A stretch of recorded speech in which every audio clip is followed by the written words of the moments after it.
Good afternoon. It's a miserable day out here, a nice rainy, dreary day. So I figured I'd work in the shop and show you how to make some fire bricks.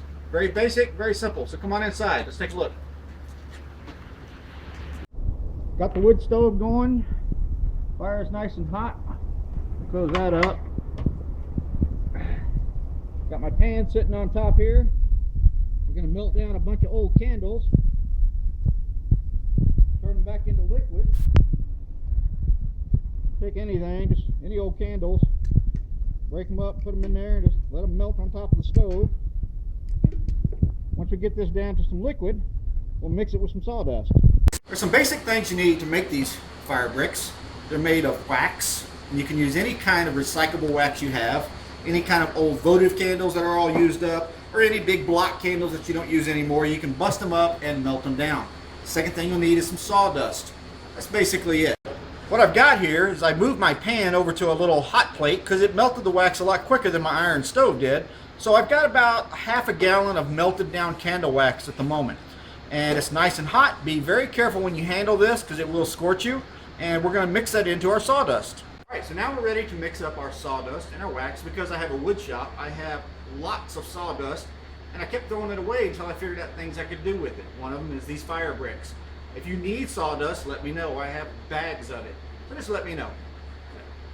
We have a basic 5-gallon bucket. This is what I use to mix my candle wax in. You have some sawdust. It can be any kind of variation you want. It can be coarse, it can be fine. It doesn't really matter. It all burns just fine. First thing we're going to do is dump some sawdust in here. We got about a quarter of a bucket. I'm going to dump about a fourth of my wax in there. Then I'm going to take a stick. You don't want to grab it with your hand because it will burn. Just take a stick and mix it up. It's kind of like mixing oatmeal cookie dough. It's kind of coarse, it's kind of just moist. What you're doing is you're just coating the sawdust with all the wax that you put in there. And it is warm. You can feel the warmth from it. So you just mix that up just like that. We're going to put some more dust in. Put some more wax. And mix it up some more.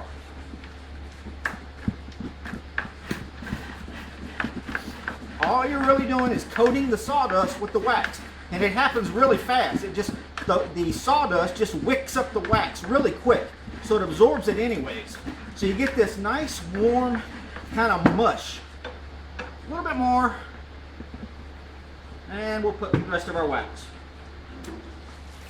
There we go. Mix up the rest of that. And like I said, it's like an oatmeal cookie dough. Not that I would know what that is, because I don't make oatmeal cookies. Now we have this nice, warm sawdust, and when you squeeze it, it kind of sticks together. It just kind of, the wax kind of holds it all together, and that's the principle behind making these bricks. You want the wax to bond with the sawdust and hold it together. So what I've got is these pans here that I'm going to use to form my bricks. Get these at a yard sale for 50 cents. You don't want to use your really good ones or your wife will get really mad at you. Some nice muffin pans work just fine. If you want to, you can spray them with a little cooking spray. That just helps them come out a little bit easier. But once they dry, they shrink and they'll come out anyways. So I have this pan. What I'm going to do is I'm going to pour some of my mix right into the pan. Kind of spread it out like you're making a big giant brownie. Get it all into the corners. Kind of flatten it out. You can press down on it with your hands. You fill in all the low spots, get it about as even as the top of the pan. Just like that. Doesn't matter if there's good wood chips in there because those will burn just as good. Doesn't matter if the wicks from the candles in there. Those will burn just fine too. So you don't have to pull the wicks out of the candles or anything like that. You can take a block, use that to press down real hard. It really compacts the sawdust down with the wax and makes it nice and tight. That's what you want to do. You want to kind of pack this down into that pan so it's nice and tight. Don't pound on it because it'll loosen it back up. Just kind of press it down nice and tight. Get all that wax and sawdust to bond together. Okay, there's that. I also use a muffin pan. Muffin pans make nice little round pieces. Just take a handful of it, just like you were making muffins of any kind. These would be really good fiber muffins if you were on a special diet, I suppose. Might need some sugar or some flavoring, but they would sure do the trick. Just kind of pile them in there, spread it around on top of the cups, press it down with your fingers.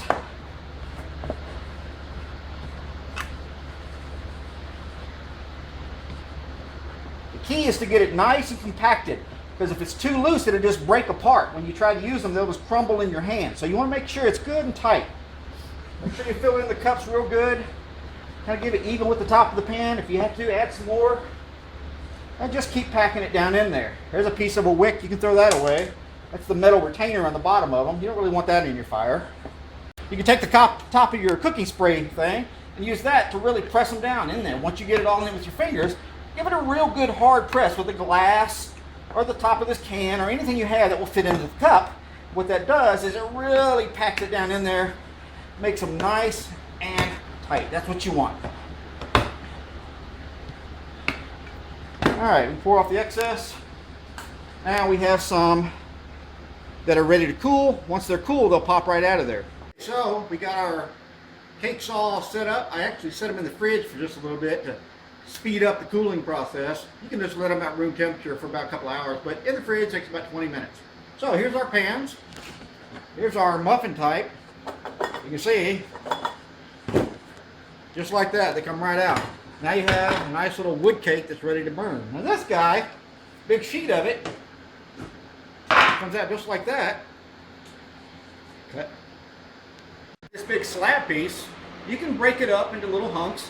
If you have the convenience of a saw, a table saw, or a band saw of some sort, you can cut this into blocks, which is quite simple. It's just like a piece of wood.